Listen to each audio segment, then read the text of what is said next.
Hey there, Synth Drones. It is I, Peter Ambient Drone, aka James Drone, and I have a question. Where is the Behringer synthesizers? Yes, this question has been asked so many times, but there has yet to be an answer. I'm looking at the Behringer Facebook page that they have, and the last thing that we hear from them is the Selena string. Okay, the module that they came out with, replicating the Selena string, that's the last thing in August 24th. And to date, I can't find it anywhere. It's yet another announcement of something that's coming out, but yet not available as of the time of this video. So what are we thinking over at Behringer? Are they waiting for the effects of the pandemic to kind of, just taper off? Are they still struggling from workers, the shortage of workers? Is there a chip shortage that is still affecting them? I say the answers is yes, yes, yes, all of the above. Behringer makes a lot of stuff, and it's not just synthesizers. And it's not my goal to defend them in any way, shape, or form in this video. I'm just trying to wrap my head around this because August 24th was the last time we heard of any new product development announcement, and we have yet to see any of the synthesizers that we have been promised. I think up to the RD9. I think the RD9 was the last synthesizer that they had developed that is not a module and modular, excuse me.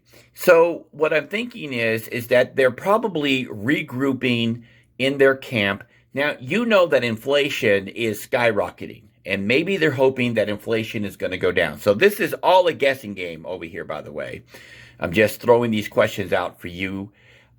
Maybe you can help me out in the comment section. Maybe we can discuss this. I don't know. But maybe Behringer is hoping that the inflation is going to taper down and things are going to go a little bit their way in the future. They can keep the prices of their synthesizers down. Because I know for a fact that everything is going up, and so do you. And gas prices, they're going up. And really, the price of gas affects everything because stuff has to be delivered. Things have to go from point A to point B and sometimes to point C. And so Behringer is probably getting hit by all of this because they have so many different products, not just synthesizers. So we're looking at something here that's really going to be interesting for this Christmas season coming up, because we know that Behringer likes to surprise us around November, December, to get those things out there that we've been waiting for. And it's going to be exciting to see if they come through this year. Now, other synth companies have been delivering on products, and the chip shortage really doesn't seem to be affecting them. But then I ask myself, did they already have these in development, and were they already in supply of these chips before the chip demand went up? Because I do know that a lot of synth companies, they stockpile a lot of their stuff in-house so that they can build these as they need them. And it just makes me wonder, because Behringer sells out very quickly, okay? When they release a new product, it flies off the shelves. People just gobble them up like crazy. We all know this. Love, hate, or don't care about Behringer, the fact is that when they release a new synthesizer, it flies off the shelves really quick. And that's okay with me, because I really don't like buying the first of anything when it comes off the assembly line. I'm perfectly happy with waiting a little bit longer and letting other people be the beta testers, if you will, to see what's going to happen with that synthesizer before I get one of the ones right off the assembly rack. Because you never know, once it gets out there in the hands of users, what is going to take place that the synth company missed. With that being said, we have a lot of synthesizers that we are waiting on, but we haven't seen anything in quite a while. And it seems like there's a lot of people that get really impatient about Behringer and them announcing things. And maybe they heard the voices of the many people who don't like to hear yet another synth development and no product, because we are waiting for the Behringer DS80, which is a CS80 clone.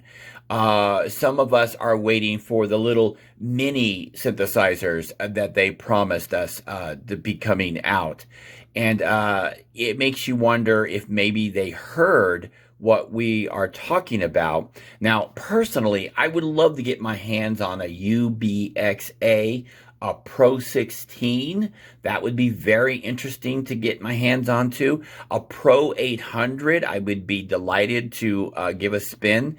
There are so many things out there that Behringer's talking about doing, but have gone silent on. Now, I get it. It's only been a few months, and we're so used to Behringer talking and communicating with us about what they're doing that even a few weeks down the road without them saying anything about these newer synthesizers that are still in development kind of makes some people nervous. Now, I like to think that I'm kind of patient in many ways. I don't need every synthesizer that ever came out. But I certainly do want every one of them. And it would be interesting for a few of the synthesizers that Behringer is developing to come to market. Some people are waiting on the development of some of the drums, like the Lin drum that they promised that they were going to clone. The LM drum is what they're going to be calling it as of this video. The VCS3. Just the MS5 that that they have announced, the Model 15, and I touched on the Pro 800 and the DS80, the Wave. Okay, they want to clone the Wave. Some people are saying, well, Behringer has bit off more than they can chew, that their ambition is far bigger than their abilities to deliver. Well, I don't know if that's true or not. I do know that it takes time to develop these synthesizers. There has to be a certain profit margin that is reached to make it worth their while. And you have to, as a company owner, you have to assess how much time, effort, and money is going to be put into the development of these synthesizers versus other avenues that Behringer, as a huge company, could be pursuing outside of the synth realm. So I think we're very, very fortunate that we do have a synth company. And yes, it is kind of funny that we're calling Behringer a synth company because they're so well known for preamps and mixers and other things. But I think we're kind of fortunate that we do have a company that's taking on these classic synthesizers, although some people, myself included, would love to see them develop something that's unique to the market that, I don't want to say never been done before because it is so hard to reinvent the wheel, but do something fresh using all of the things that they have learned and kind of create something fresh. Now, one synthesizer that I'm really hoping that they'll get out soon would be the Poly 8. I love the Korg Poly 6, but my gosh, the age of some of these classic synthesizers are just so tremendous that the upkeep can be very hindering. And when you get the synthesizers, yeah, you can repair them and you can keep them up. But it would be really great to see what Behringer does with the Poly 8. And I am interested in seeing that come to market as well.